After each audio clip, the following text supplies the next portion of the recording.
A very busy night of severe weather in West Michigan. Our chief meteorologist George Lessons and meteorologist Blake Hansen were live on the air for hours tonight. In fact, you're still over there tracking all the information. We're going to get to you and get to the timeline of what happened in just a few minutes. The tornadoes were all south of Grand Rapids in the Kalamazoo area. We have 4 crews live in the field covering the damage tonight.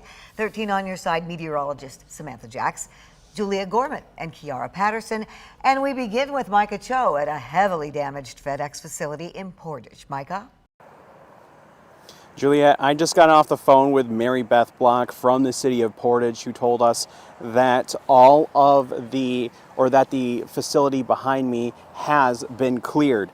But let's get to video of some of the damage that first responders and damage assessors have had to work around this afternoon. As you can see from this video on your screen, the front of the building is completely gone. Winds blowing part of the roof off and collapsing an even larger portion of it. Again, we have been told that all employees have been accounted for with no fatalities at this time. The video also shows us of the damage surrounding the property, completely tearing apart trees, tipping over metal construction signs, even uprooting one of those heavy electrical boxes that we can see in the ground.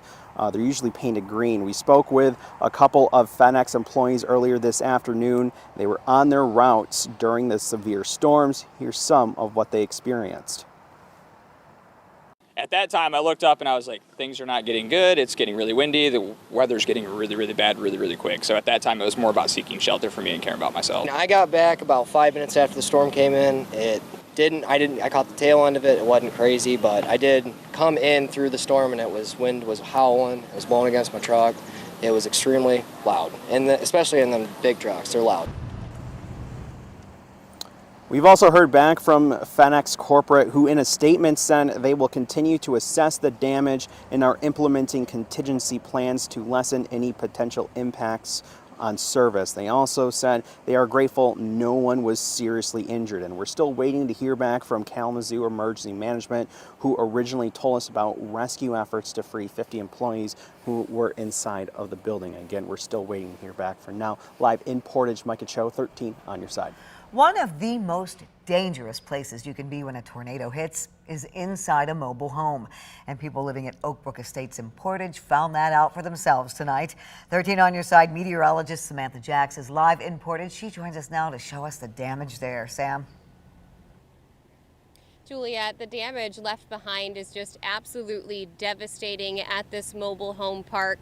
And of course, neighbors have been out here for hours now, picking up the pieces, still working right now. And they're smiling through their tears as they realize what this storm did to their community.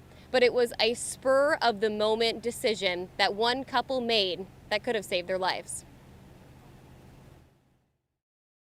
Our daughter from Nebraska said, "Mom, you got to get out of the house, got to go somewhere, go to the library."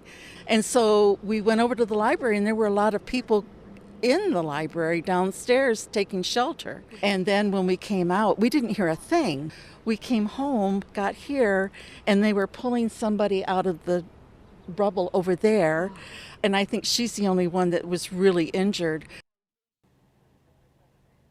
Luckily, that person still reported to be safe and recovering after enduring what had to have been an extremely scary situation. But the damage behind me is evidence that there is no safe place to be in terms of inside a mobile home during a severe weather event.